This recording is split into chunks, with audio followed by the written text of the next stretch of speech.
You ever see something so out of place in your neighborhood that you wonder if you've just walked onto the set of some hidden camera show?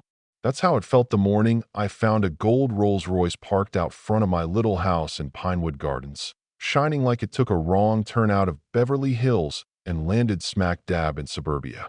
Across the street, Veronica, the self-appointed watchdog of the block, nearly twisted her neck off trying to peek through her curtains, eyebrows knitted together so tight they almost formed a single line. I could see her already reaching for the phone, whispering with that urgent energy folks save for reporting UFOs or the apocalypse. If you'd seen the look on her face, you'd think I'd unleashed a Bengal tiger in the cul-de-sac. But truth is, this story goes places you wouldn't believe. Just stick around. You know, I just finished paying off that car after 3 years of penny pinching and finally scoring a promotion to police chief out in Riverside, a city not too far from here. 13 years working my way up, and that car, it was a little monument to every long shift, every night I missed dinner, every moment I'd put the community before myself. For 4 years, I'd lived quietly in this neighborhood, picking Pinewood Gardens because it let me keep my work life and home life separate. Folks knew I worked for the government, but I never saw any reason to share that I ran a department of 200,000 souls. I just wanted to be Graham Carter, your average neighbor, never Chief Carter, not here. But as I stood there admiring my new ride, I could feel Veronica's stare burning holes through my back. Veronica, HOA president for 2 years running, built her reputation on what she called necessary oversight, though Dave Patterson, my next-door neighbor, had other words for it. He'd warned me she had a thing about who belonged and who didn't, but I figured I'd stay under her radar, keep my head down. Boy, was I wrong. The moment I parked my car, Veronica emerged like she was on a mission from God, smile pasted on, but never quite reaching her eyes. "Well, hello there, Mr. Carter," she sang out, circling my car and cataloging every detail. "That's quite the impressive vehicle. Don't think I've ever seen something like that in our neighborhood before." The way she said, "our neighborhood," felt like a challenge. "Thank you, Mrs. Hale," I replied, trying to keep it friendly. "I've been saving for a while." She looked me up and down, clearly doing the math, then asked what kind of work I did, a question disguised as neighborly interest but sharp as an interrogation. "I work for the government," I said, vague on purpose. Her eyes flickered. She didn't like that at all. That night, curtains kept twitching in her front window as she tracked my every move. Dave caught my eye and just shook his head. "Looks like you've caught the attention of our local detective," he chuckled. "Hope you're ready." Veronica doesn't let go once she's onto something. Sure enough, the next morning I saw her upstairs, binoculars glued to her face like a low-budget spy villain. It got so bad she was recording whispered surveillance logs, narrating my daily routine as if she was auditioning for some true crime documentary. After a few days, Dave told me she'd paid him a visit, grilling him about everything from my work hours to my breakfast cereal. It wasn't just nosiness, it felt like harassment. So I started recording our interactions, figuring if things got worse, I'd need evidence. Turns out, in Veronica's mind, privacy itself was suspicious. If you had nothing to hide, why hide at all? Soon she was surrounded by notebooks, cameras, color-coded schedules of my comings and goings, convinced I was running a criminal empire from my driveway. You can't make this stuff up. The breaking point? Saturday morning, I'm out washing the rolls, and here she comes, notebook in hand, ready to blow the lid off my operation. She's tracked every late-night grocery run, every missed trash day, convinced my government salary couldn't possibly cover that car unless I had some illegal side hustle. I could have ended it right there, flashed my badge, explained everything. But part of me was morbidly curious to see just how far she'd take it.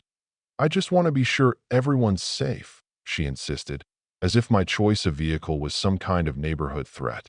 By now, her suspicion had hardened into paranoia, and she started calling in reinforcements. That night, I overheard her on the phone. "I'm telling you, something illegal is going on. Nobody gets that kind of money from a legit government job." She was spinning fantasy into reality, prepping to call the cops.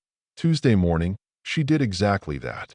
I was already at the Riverside PD, prepping for meetings, when Officer Brad Wilson knocked on my door, barely suppressing a grin. "Chief, you're not going to believe this," he said.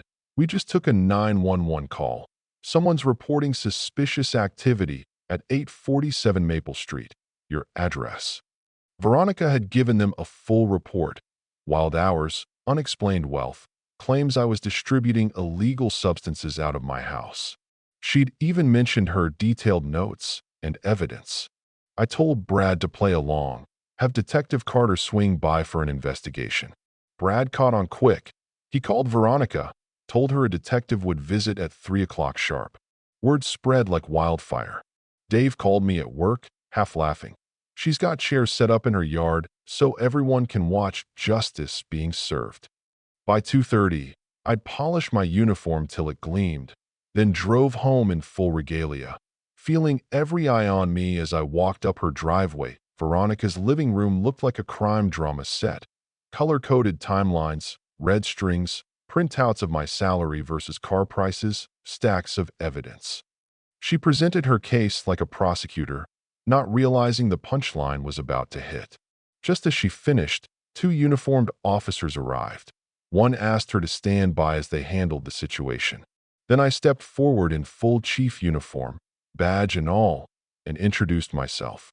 The look on Veronica's face, pure disbelief, confusion, and finally horror as she read my badge and realized she'd spent a week surveilling and accusing the police chief, was priceless. The silence was so deep you could hear the birds. I laid it out calmly.